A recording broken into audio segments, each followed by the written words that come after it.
Gama kurmaan arfaffaa kana wantoota gurguddoo shaniin sirritti sakattaanee olaalle gaarii ta'a. Tokkoffaa fi inni duraa dhimmoonni milkaan maaliif milkaanii?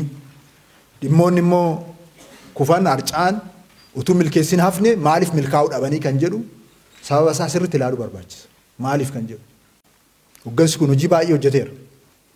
Garuu hojiin keenya hundi waliif fakkaatu. Iddoo hundatti waliif fakkaatu. Maaliif iddoo milkaa'etti kan milkaa'eef? Iddoo kufneetti immoo maaliif kufne? Sababni isaa maali kan jedhu sirritti gadi qabnee ilaaluun nurra jiraata. Milkaa'inoota jala yoo dhokanne kufuudhaaf qophoofneera jechuudha. Qaamni siyaasaa tokko, gurmuun siyaasaa tokko milkaa'ina irratti hirkachuu jalqabeera jechuudha. Taanaan kufaatii eegaleera jechuudha. Karaa kufaatii jalqabeeraa jechuudha. Hoggansi siyaasaa tokko, qaamni siyaasaa tokko yeroo hunda giddugaleessa kan godhachuu qabu waan irratti milkaa'uu hin taane waan hanqina irratti mul'atan maaliifi kan jedhu sana yoo sirritti sakatteedha. Dhimma irratti milkaa'es maaliifan milkaa'ee jedhee yoo sirritti hubatedha. Milkaanicha itti fufsiisuu kan danda'u. Kanaaf maaliifii kan jedhu kana sirritti sakattaanee laaluu danda'utu nurra jiraata jechaadha. Akka aanaa keenyatti, akka godina keenyatti, akka magaalaa keenyatti, akka seektara keenyatti tokko tokko laaluu danda'utu nurra jiraata jechuudha. Kan lammataa karoorriif poteenshaalii keenya hagam ol sima. Hagam ol sima. Karoorri kan qophaa'uuf potenshaala baasuufi.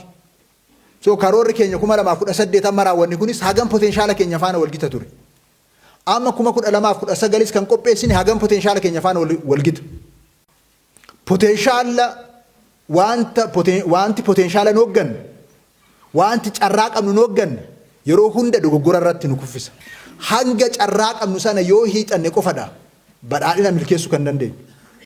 Inni hiixannu taanaan badhaadhina milkeessuu hin dandeenyu.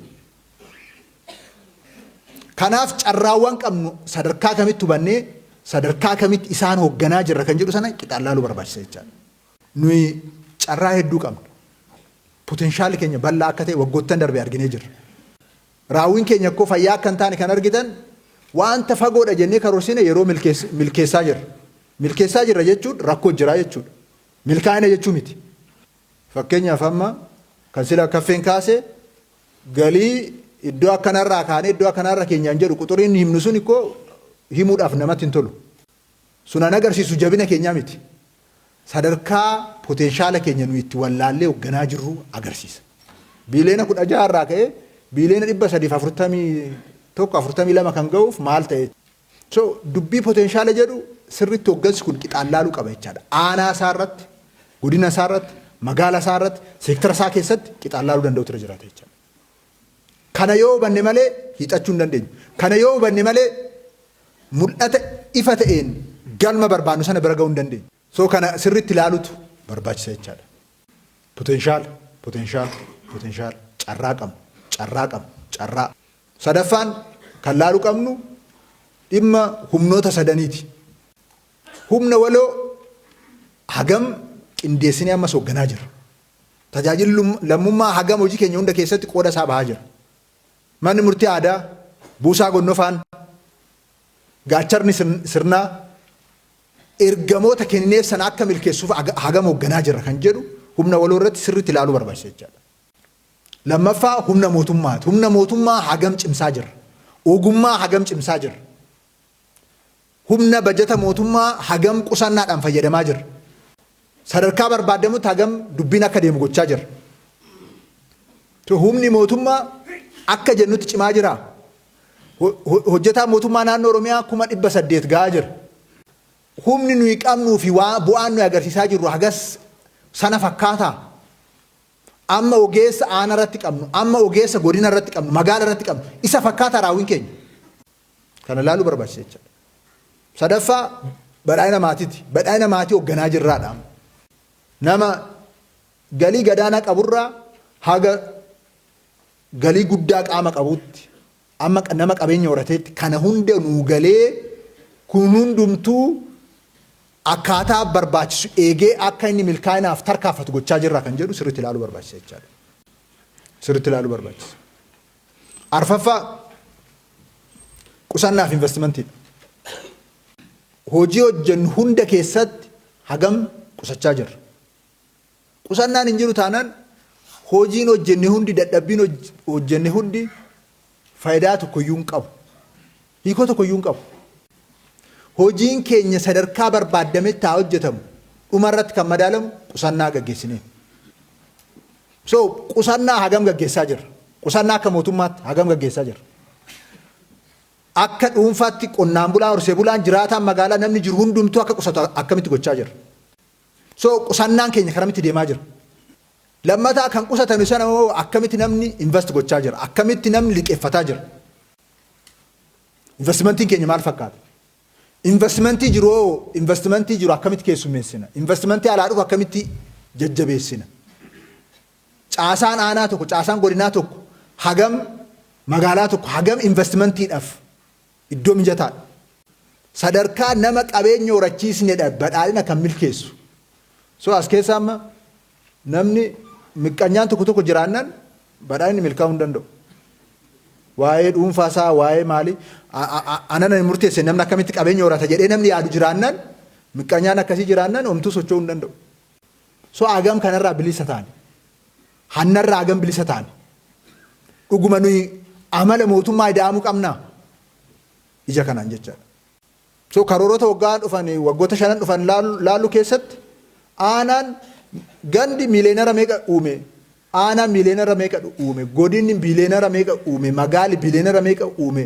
Madaalaa deemnaa jechaadha. Akkanumatti qilleensa irratti badhaadhina maatii jechaan deemu. So ati baqxee ati ergama kee baatee akka namni hiree horatee qabeenya horatu gochisiisuun ergama keenya. So isarratti hagam hojjechaa jirra. Investimentii irratti hagam hojjechaa jirra kan jedhu sirriitti hooggansi kun sakatta'uutu irra jiraata jechuudha.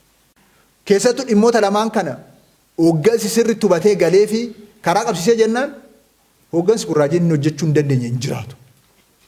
Shanaffaaf inni dhumaa hooggansa. Hooggansa. Gaaffii hooggansaa hagam deebisaa jirra bakka hundatti. Gandarratti, aanarratti, godinarratti, magaalarratti, naannoorratti hooggansa akkamitti horachaa jirra. Hooggansa akkamitti ijaaraa jirra. Hooggansi dirqama isaa akka bahu akkamitti gochaa jirra. Hooggansi kun immoo dhugaatti dinagdee hoogganaa jira. Hooggansa dinagdee ta'ee jira. Moo ammas jettee fi hamii fi maaliif san keessa oola. So gaaffii hooggansaa. Gaaffii hooggansaa. Hooggansi hojii xixiqqoo hojjetetti quufu rakkoodha. Faallaa badhaadhinaati. Hooggansi waan hojjetetti quufu faallaa badhaadhinaati. Milkaa'inoonni amma har'aatti fiddan darbe. Ishiin waa takkitti qofaaf sin gargaarti. Innaa dulloomtan tokkoon keessanis already dulloomtanii jirtu. Ijoollee keessanitti himuudhaaf, ijoollee keessanitti himuudhaaf sanaaf qofa gargaara. Wanti milkeessine isaanitti himachuudhaaf sin gargaara malee uummataaf faayidaa tokko hin qabu. Uummataaf hojjettan miti. Gaafa hojjettan sana fi hojichi dhume sana dhumate dubbichi. Situ ofitti maa oola malee uummati kun raafateera. Milkaa'inni situ yaadata malee uummanni yaadatu. Uummanni milkaa'ina biraa fidii siin jedha. Hooggansi milkaa'ina ofitti maa jiraatu fixeera. Hojii isaa fixateera. So gaheen hooggansa badhaadhinaa guyyaa guyyaatti milkaa'ina. Guyyaa guyyaatti rakkoo hiikuu. Guyyaa guyyaatti imala badhaadhinaa sana saffisiisuu. Guyyaa guyyaatti jireenya isaa injifannoo gochuudha. Hojiin keeyyuu injifannoodha. Injifannoon hin jiru taanaan badhaadhinni hin jiru. Injifannoo yoomii guyyaa guyyaatti maaliidhaan waa hundaan. Tulluuwwan injifannoo dhuma hin qabnetu si barbaachisaa jechaadha. So gaaffii hooggansaa deebisuu faana wal qabatee dhimmoota jira sirriitti ilaaluu barbaachisa jechaadha. Sirriitti ilaaluu barbaachisa. Dhimmoota shanan kanaan sirriitti hojiiwwan keenya amma yoonaa hojjennee fi raawwii karoora already itti gallee jiruuf adoolessa tokkorraa jalqabne karoora bara hojii 2019 sirriitti laaluun sakatta'uun hin barbaachisa jechuudha.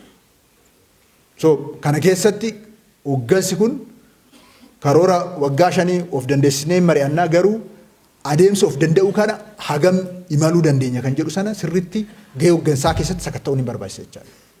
naannoo keenya, aanaa keenya, godina keenya, magaalaa keenya of dandeessisuudhaaf maa inni kan nu qoru? Maa inni kan akka hooggansaatti maal inni kan jedhu kana laaluu sakatta'uu barbaachisa jechuudha. Kana yoo goone sadarkaa barbaadamutti tarkaanfachuu hin dandeenya. Ganama kanannaan akkana dhufu kan waggaa 5 duraa yaadachaa dhufe. Dukkanaamaa ture.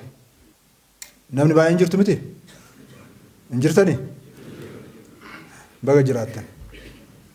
Dukkanni hamaan sun haqa waan qabnuuf halkanii guyyaa isin cichoomtanii waan hojjettaniif karaa sirriidhaan waan deemneef as geenyerra. Amma immoo karaa nu fuuldura jiru waan baay'eedhaan wal xaxaadha. Garuu immoo bakka kaleessa jirru mitan jiru. Carraa fooyyee ta'e qabna. Haala fooyyee ta'e qabna. Kanaaf hooggansi kun jabaatee halkanii guyyaa utuu waan argateen hin sakaalamin ergamaa fi mul'ata badhaadhina milkeessuu qabanne sana qabatee jabaatee halkanii guyyaa tarkaanfachuu danda'utu itti jiraata. Dhugaa dubbachuudhaaf hunda keenyayyuu Rabbi baay'ee nu gargaaree Waaqayyo baay'ee nu gargaaree baay'ee milkooftaniittu milkaa'inni kanaan booda fiduudhaaf qabdanii fi kallattiin itti deemuu qabnu sadarkaan itti deemuu qabnu immoo baay'ee cimaadha. Isaaf hundi keenyayyuu jabaannee harka wal qabannee ergama keenya akka bahuu qabnu asumaan waamicha kun dabarsuu barbaada.